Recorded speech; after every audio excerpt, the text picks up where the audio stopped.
재미있는 과학에 목마른 여러분들을 위한 본격 과학 잡담 토크쇼 괴짜과학 시간입니다. 최근 과학 수사를 이용해 미제 사건들이 하나둘 해결되고 있죠. 완전 범죄는 없다는 것을 증명하는데요. 네, 조선시대에도 이런 과학 수사 기법이 사용됐다고 하는데요. 당시에는 어떤 수사 기법으로 백성들의 원통함을 풀어줬는지 화면으로 함께 만나보시죠.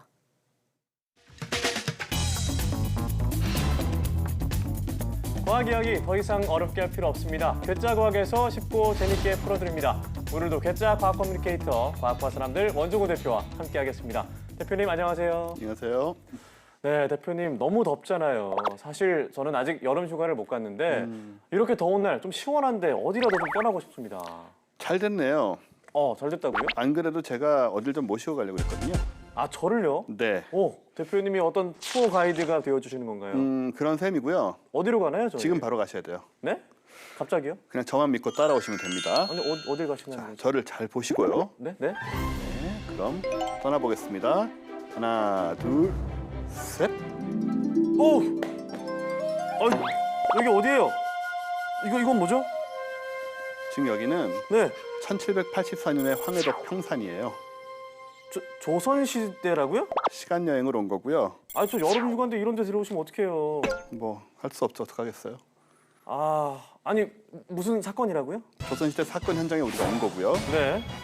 오늘은 이곳에서 조선시대 과학 수사에 대해서 알아보려고 합니다. 뭔가 이 복장도 조선시대 경찰 포졸 복장인데 네. 조선 명탐정 같은 느낌으로 저도 한번 신중하게 사건을 파헤쳐 보도록 하겠습니다. 사건은 네. 시집 온 지 3달밖에 안 된 박조이라는 여성이 네. 죽은 사건이에요. 죽었다고요? 네. 어. 시댁에서는 며느리가 죽었는데 관아에 신고조차 하지 않은 채 매장을 해요. 잠깐만. 며느리가 죽었는데 왜 아무 반응이 없었을까요? 그러니까요. 그래서 이를 미심쩍게 여긴 평산 부사가 네. 신문을 합니다. 어. 그래서 또 의심을 잠재우고자 유족들의 반대로 불구하고 매장된 시신을 다시 꺼내서 사인을 밝히기 위해서 이제 검험을 시작을 해요. 보통 이제 조선시대는 그 무덤에서 다시 시신을 꺼내는 건 굉장한 일이잖아요.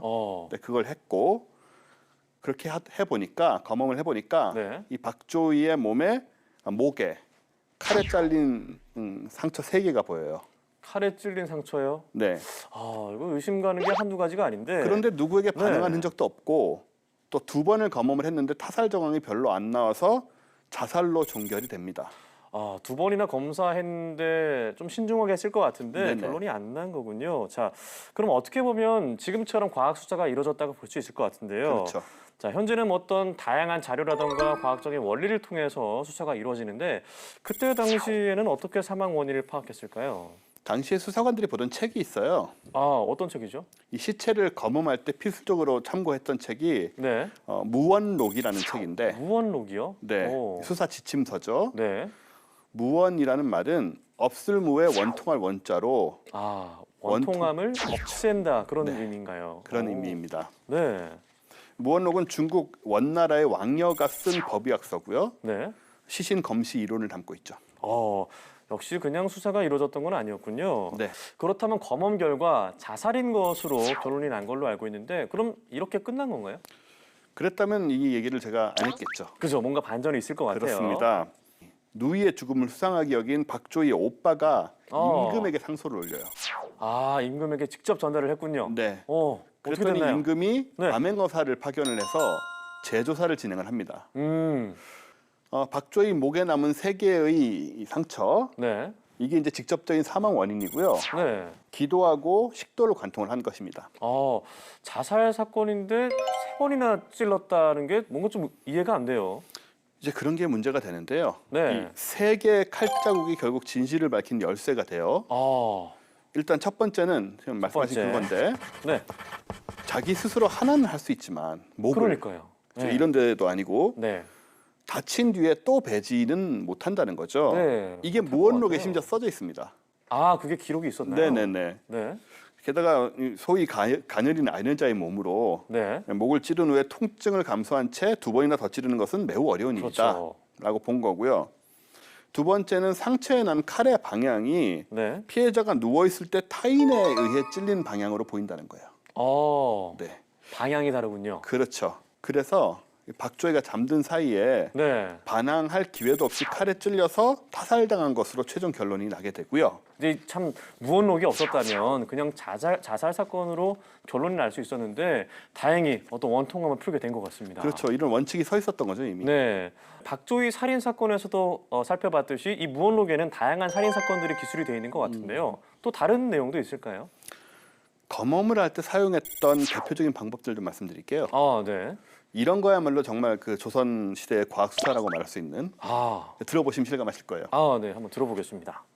일단 살인 사건에서 발견된 흔적 없는, 그러니까 피 자국도 하나도 없는 그런 칼들이 나오는 닦아낸 거죠. 칼들이요? 네. 이거는 칼을 숯불에 달군 뒤에 네. 고농도의 식초로 씻어내면 핏자국이 다시 드러나요. 이런 걸 다 알고 있었던 것이고. 닦아내도 핏자국이 드러난다고요? 네네.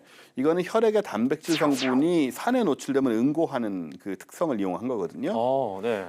요즘 저 CSI 같은 거 보시면 루미놀 반응이라고 해서 네, 맞습니다. 네, 과학 수사에 많이 사실 이 혈은 아무리 닦아내도 네. 다시 나오게 돼 있거든요. 그것과 비슷한 거군요. 굉장히 비슷하죠. 네.